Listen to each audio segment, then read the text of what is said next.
karamihan, sa umpisa, wala talagang susuporta sa'yo.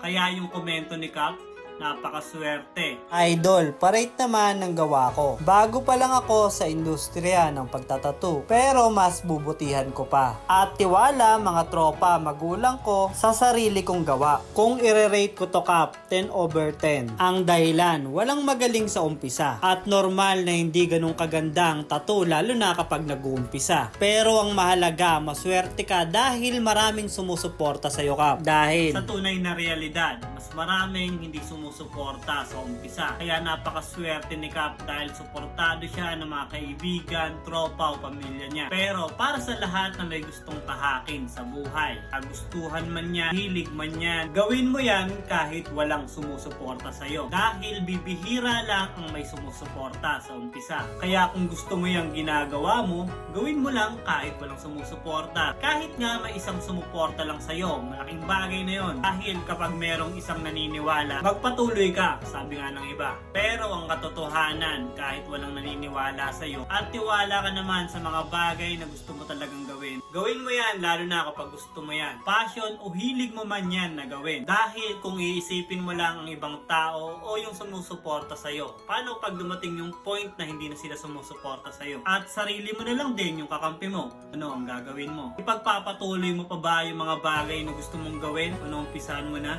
O ititigil mo na lang dahil nga wala ngang suporta ng iba? Hindi pare-parehas ang kwento, senaryo ng bawat isa sa atin. Merong kagaya ni Cap na sinusuportahan ng mga pamilya at kaibigan. Pero may iilan din na hindi sinusuportahan o walang sumusuporta sa kanya. Pero marami din doon ang nagtagumpay. At ang kadalasan, makukuha mo yung suporta kapag hindi mo na masyado kailangan. Dahil sa realidad ng buhay, kapag nag-uumpisa ka pa lang o may mga bala ka na gawin, may kailangan ka o kailangan mo ng tulong. Kailangan mo ng kagamitan na pwede mong magamit. Mga tao, pamilya, umpisa, pwedeng wala yan. Pero kapag kunti-kunti mo nang nakukuha o napag-aaralan yung mga bagay-bagay at naintindihan mo na kung paano yung ginagawa mo, saka naman na sila nandyan para sa'yo. Masakit na katotohanan para sa karamihan, pero yun talaga ang totoo. Kaya maswerte ka Cap kung sakaling may sumusuporta sa'yo. Kaibigan man yan o pamilya man yan. Pero hindi naman lahat ng tao gusto ng ganun. May mga taong masaya sa ginagawa nila at kahit walang pumalakpak.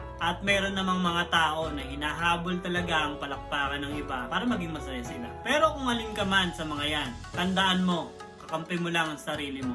Gawin mo lahat ng makakaya mo. Huwag mong dayain yung feelings mo. At kahit walang sumusuporta sa iyo, maging masaya ka. Dahil nakikita mo na nag-grow ka at nagiging okay ka. Kaya kung hindi mo kapareha si Cap, na maswerte na may sumusuporta at sa iyo ay wala, huwag mong masyadong pansinin yun dahil hindi naman talaga mahalaga yun. Ang mahalaga ay ikaw. Dapat magawa mo yung mga dapat mong gawin. Mag-improve sa mga ginagawa mo. Dahil kahit wala namang sumusuporta, pagdating sa dulo at naging okay ka, siguradong kahit hindi pamilya, hindi ka kakilala, susuportahan ka.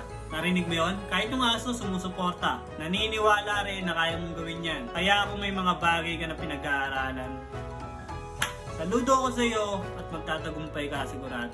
Dahil ang sikreto kung sino yung kumikilos ng mahusay, siya yung magtatagumpay o makakamit niya yung mga bagay na gusto niyong mangyari. Kaya kung newbie ka o medyo matagal ka na nag-aaral mag-tattoo, may isa pang sikreto. Hindi lang tattoo ang dapat mong aralin, kundi connection. Hindi tinuturo ng karamihan yon dahil wala naman talagang interesado. Ilang sa pagtatattoo, magagamit mo rin yan sa tunay na buhay. Maaaral mo yon lalo na sa panahon ngayon. Marami ka ng taong pwedeng makita. Tignan mo yung taong may achievement o may napatunayan. Dahil sila yung pwede mong maging gabay sa mga gusto mong tahakin. Paano sila kumilos at magsalita at kung ano yung mga bagay na ginagawa nila. Pwede mong gawin at pag-aralan. Kaya sa lahat ng mga nag-aaral matutong magtattoo. Kung nagbabalak pa lang, gawin nyo yung mga bagay na kaya nyong gawin. Walang sikreto, kailangan mo lang pag-isipan kung paano nila nagagawa ng mas mahusay.